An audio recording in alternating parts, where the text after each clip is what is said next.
Baik, Assalamualaikum warahmatullahi wabarakatuh, sahabat jelajah tvnews.com. Alhamdulillah pagi ini kita tengah berada di SMP 1 Cilimus. Sekolah merupakan tempat menimpa ilmu pengetahuan. Karakter anak-anak ketika usai lepas sekolah merupakan hasil dari didikan para guru, orang tua, bahkan stakeholder yang lain yang bisa mencerdaskan kehidupan bangsa dan negara. Hari ini SMP Negeri 1 Cilimus merupakan salah satu role model yang ada di Kabupaten Kuningan. Tentu ini sebuah perkembangan pendidikan yang sangat membanggakan di Kabupaten Kuningan. Alhamdulillah hari ini sudah terhubung dengan Ibu Kepala Sekolah, Ibu Ida. Ya. Terima kasih, Bu. Ya. Oke, terima kasih atas waktunya. Kami coba berkolaborasi, Bu, ya, antara sekolah dengan pihak jelajah, dan kemungkinan besar mudah-mudahan ini sebuah tontonan yang bisa menjadi tuntunan. Ya. Oke.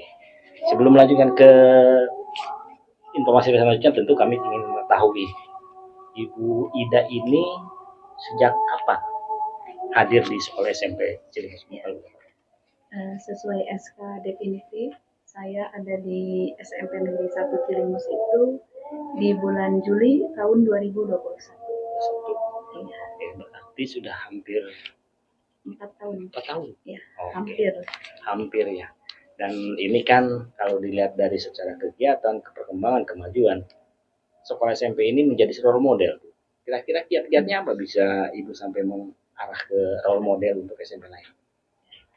Yang pertama tentunya kerjasama yang harmonis dengan keluarga besar SMP Negeri 1 Cilimus, dengan Bapak Ibu Guru, dengan TU, dengan alumni, dan dengan dunia usaha, dunia industri yang bermitra dengan SMP Negeri 1 Cilimus. Dari kerjasama yang harmonis, kita bersama membangun SMP Negeri 1 Cilimus, mengadakan pemetaan dulu kebutuhannya apa, dan ternyata sesuai dengan tantangan zaman. Bapak Ibu Guru ada yang memberikan pendapat, Ibu sekarang kan zaman medsos, ayo kita mau bikin apa. Sejak 2021 kita punya medsos, Instagram ada, kemudian YouTube-nya juga ada 2, ada YouTube sekolah SMP 1 Cilimus dan ada YouTube Necis Bisa. Kalau YouTube Necis Bisa itu khusus untuk podcast. Di tahun 2021 kami merancang untuk membuat bangunan podcast ini. Iya. Jadi alhamdulillah guru-gurunya ada Pak Ade Bagja dan Neng Karin, ada Neng Kiki itu penggagas podcastnya, dan anak-anak juga sampai sekarang ada yang lulusan sini, mereka host podcast ke SMA Cilimus. SMA Cilimus baru tahun kemarin bikin podcast, itu pun terinspirasi dari podcast SMP Cilimus. Yang jadi hostnya tuh ya anak-anak yang tadinya jadi host di sini. Oh iya, podcast. Kemudian berikutnya, karena sesuai dengan perkembangan zaman ya, kita butuh mini teater. Sesuai dengan arahan dari Pak Kadisdikbud, kita juga membuat Necis mini teater. Mini teater ya. Jadi untuk sarpras, untuk mengembangkan minat bakat siswa sesuai dengan perkembangan zaman di mana sekarang semua orang bermain medsos. Jadi kita juga mengakomodir hal tersebut supaya anak mendapatkan fasilitas medsos yang representatif. Oke, Bu. Bicara tentang medsos tentu ada pola pengamanan ya. Artinya bagaimanapun juga bahwa IT ini sangat berpengaruh terhadap dunia pendidikan. Ada celah atau ada upaya untuk bagaimana membatasi medsos atau dan sebagainya mungkin dari pihak sekolah? Iya. Di pihak sekolah kami menerapkan aturan anak tidak boleh membawa HP ke sekolah. Karena kalau anak membawa HP ke sekolah itu memberikan peluang anak untuk mencuri-curi membuka HP. Jadi selama di sekolah tidak membawa HP. Adapun kegiatan yang ada kaitannya dengan IT, kami punya Labcom 3, ada lab komputernya 3.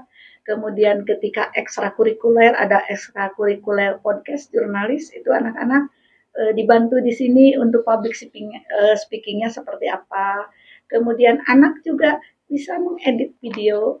Bahkan di tahun 2023 ada anak yang juara di Al-Multajam, itu se-Jawa Bali ya. Dia juara membuat reel di Instagram dengan syuting sendiri, mengedit sendiri. Juara 1. Juara 1. Iya. Nah, kalau boleh dilihat, kira-kira prestasi apa saja yang pernah diraih oleh SMP Cilimus ini? Iya. Di dunia olahraga, di bidang olahraga itu kita selalu mendominasi di atletik, kejuaraan atletik sampai ya. ke kejurnas.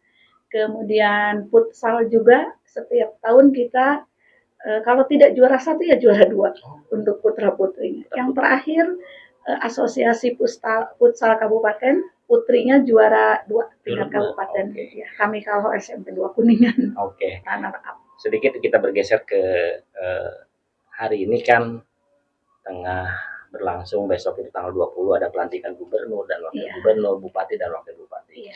Jawa Barat mempunyai target prioritas 3, yaitu infrastruktur jalan, irigasi, kemudian dunia pendidikan.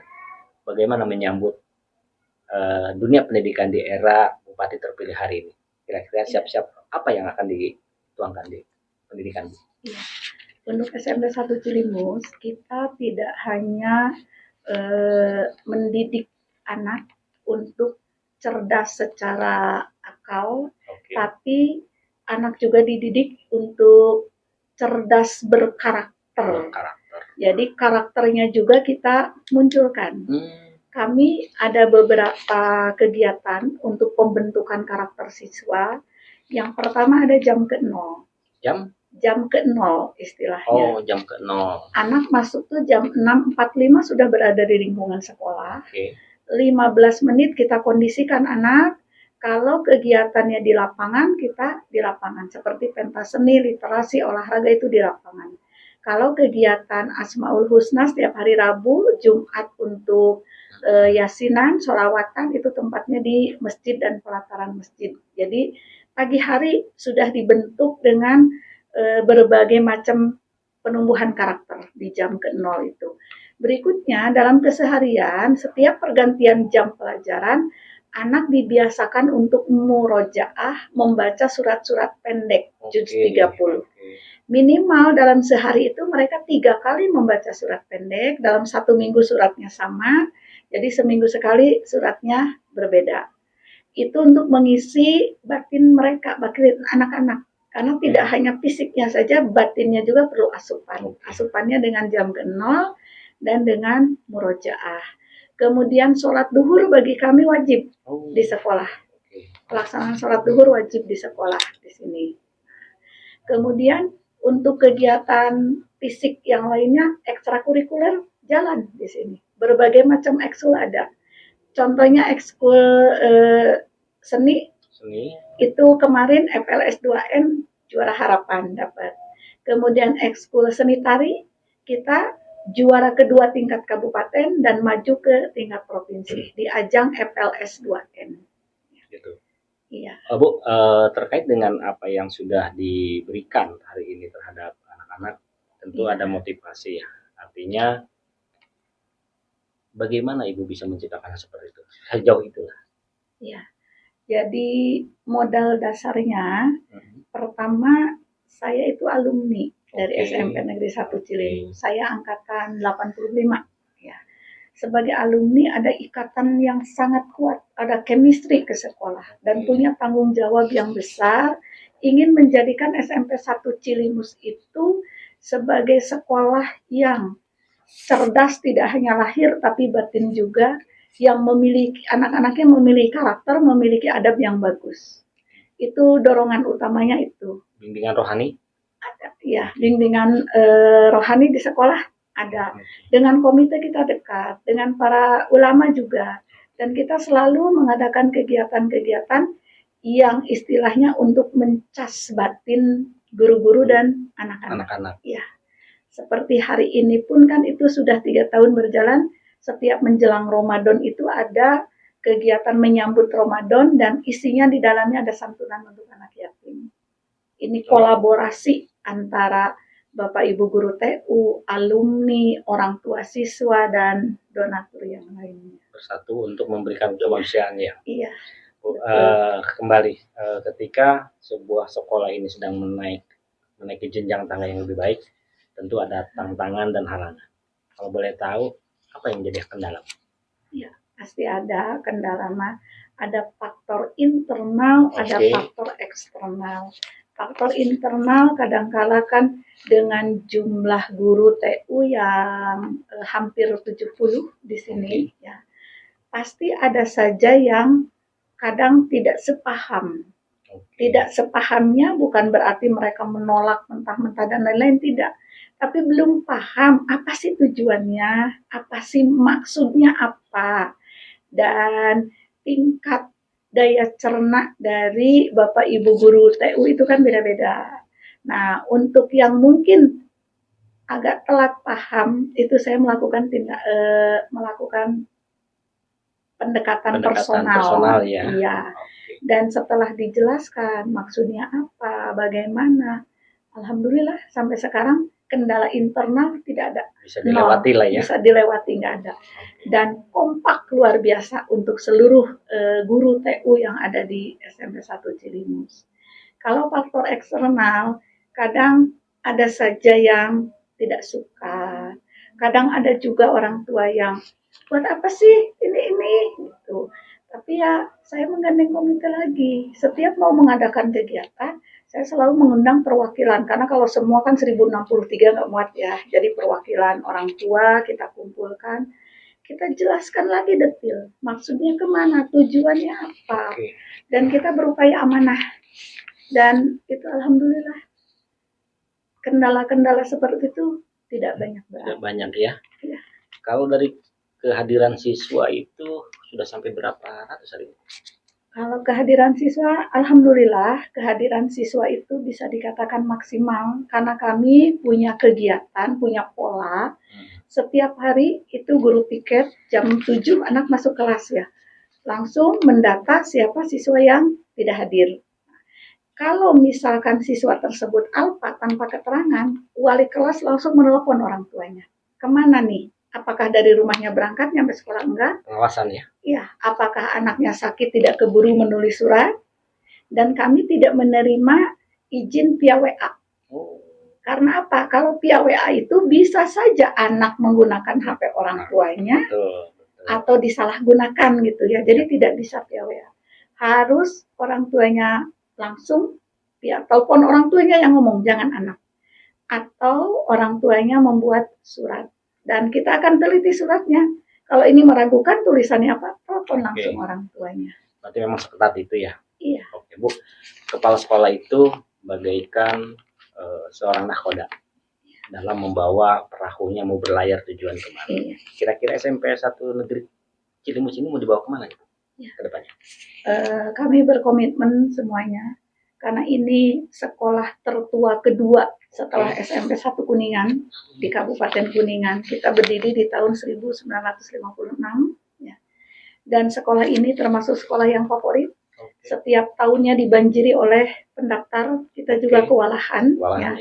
Jadi itu dijadikan motivasi bagi kami bahwa amanat dari orang tua menitipkan anak-anaknya di sini itu jangan dibuat main-main. Kita harus betul-betul memberikan pelayanan yang terbaik karena SMP 1 Cilimus dijadikan sekolah favorit. Pelayanan yang terbaiknya itu dari proses belajar mengajar, guru harus mengupdate terus, dan kita punya komunitas belajar necis, tempat berkumpulnya guru-guru sebagai ruang wadah untuk diskusi meningkatkan kemampuan guru. Itu kadang daring di sekolah, luring di sekolah, kadang daring via webinar malam hari. Setelah jam 7 kita mulai, kadang selesai sampai jam 10. Diskusi membahas hal-hal terkait dengan peningkatan kompetensi guru. Kemudian dari sarana prasarana, kita pintu cuma ada satu, dijaga ketat. Jadi nggak ada peluang anak untuk kabur dan lain-lain. Nggak bisa kabur dan lain-lain. Tadi tidak bawa HP, jadi anak-anak lebih terkendali. Kemudian di sarana prasarana, kita berupaya memfasilitasi semua kebutuhan siswa, baik meminta bantuan ke pemerintah ataupun swadaya dari orang tua dan alumni masyarakat. Sekitar. Ya.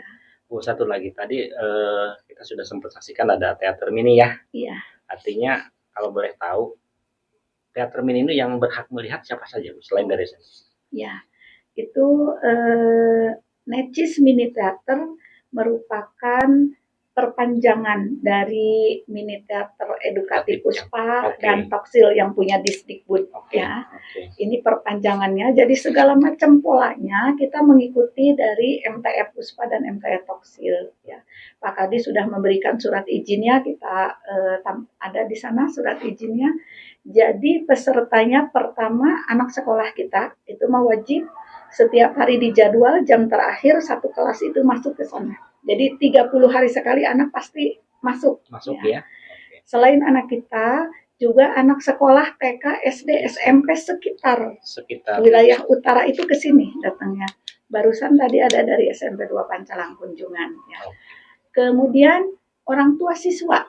Kemarin juga ada orang tua siswa, 40 orang tua siswa, ibu-ibu semua nonton di sana boleh. Tapi filmnya, mohon maaf, film edukatif, bukan film yang macam-macam.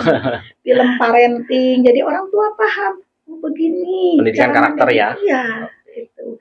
Dan tadi juga sudah ada yang pesan lagi dari alumni Angkatan 87, Ibu nanti kami alumni mau nonton juga. Jadi terbuka untuk umum. Umum ya? Iya, untuk umum. Cuma kita arahkan filmnya jangan film semaunya dia. Ya. Kita yang menyediakan filmnya. Betul. Filmnya itu banyak dari BBGP, dari kementerian juga. Di dalamnya film-film yang mengedukasi. Bagaimana sih hubungan orang tua, hubungan anak dengan guru, hubungan siswa dengan siswa, itu ada semua. Ada sekitar 250 judul film. Yang dihasilkan oleh anak-anak siswa SMP ada juga? Kita baru merintis ya. Kita bikin profil, kita jadikan ini baru satu ya. Tapi tidak menutup kemungkinan nanti itu yang menjadi bahannya. Bisa nanti. Anak-anak sekarang sudah pada pengen, Ibu pengen ini. Bahkan di ekskul seni anak-anak minta kita nyanyi dong, divideoin, kemudian nanti tayang di mini teater, tayang di YouTube, YouTube sekolah. Oke. Bu, terakhir, ketika Ibu memimpin SMP ini tentunya punya mimpi besar. Apa yang Ibu mimpikan sebenarnya? Pertama dari sarana prasarana ya. SMP 1 Cilimus ini akses jalan masuknya kan kecil, masuk ke dalam ya. Tapi peminatnya sangat banyak. Dan sekolah kita itu sering didatangi oleh tamu dari berbagai unsur. Termasuk kemarin di bulan Desemberan itu ada Kareta Sobat menghadirkan 300 orang ditambah 500 orang di sini. Terkendala dengan parkir. Iya. Jadi mimpi besar saya bagaimana menyediakan tempat parkir yang representatif untuk SMP 1 Cilimus. Di sebelah sekolah itu ada lahan yang kosong. Itu saya bermimpi untuk bisa membebaskan lahan tersebut dan dijadikan tempat parkir supaya pagi hari ketika orang tua mengantar anak tidak paciwuh gitu. Itu mimpi yang pertama, parkir. Yang kedua, kita selalu ada kegiatan. Bahkan nanti di tanggal 24 juga akan hadir Gol Agong, Duta Baca Nasional dari Perpusnas. Itu tanggal 24 ya. Mau mengadakan pelatihan menulis esai dan puisi untuk anak-anak komunitas literasi di sini, ada 50 anak. Kemudian kegiatan Gugus Cilimus biasanya juga dipusatkan di kita. Ingin lapang olahraga yang segitu luasnya, ingin diberi kanopi. Iya, jadi 2 itu di sarana prasarana. Kalau untuk ruang kelas, sekitar 15 kelas lagi yang belum direhab. Iya, itu entah ini saya dari mana gitu berpikirnya. Tapi berupaya juga sih dengan Dinas Pendidikan, kami ngobrol dengan orang tua, dengan alumni juga. Jadi itu mimpi besarnya, mudah-mudahan bisa segera terwujud di sarana prasarana. Kalau di guru-guru, mimpi besar saya semua guru itu memiliki kompetensi yang sesuai dengan perkembangan zamannya dan bisa memberikan pelayanan terbaik ke siswanya. Nah, itu untuk semua guru memiliki potensi yang maksimal, yang bagus.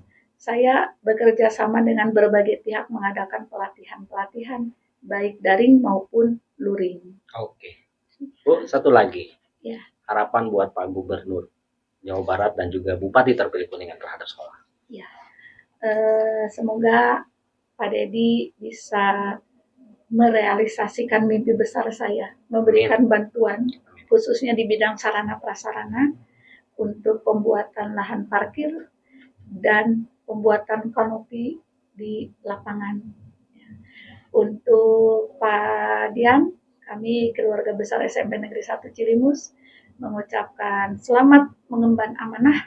Kami sangat kenal dengan sosok beliau karena beliau dulunya Kadisdikbud, dan ketika saya memimpin sekolah ini, beliau berada di Sekda, itu hadir ke sini membuka kegiatan ya.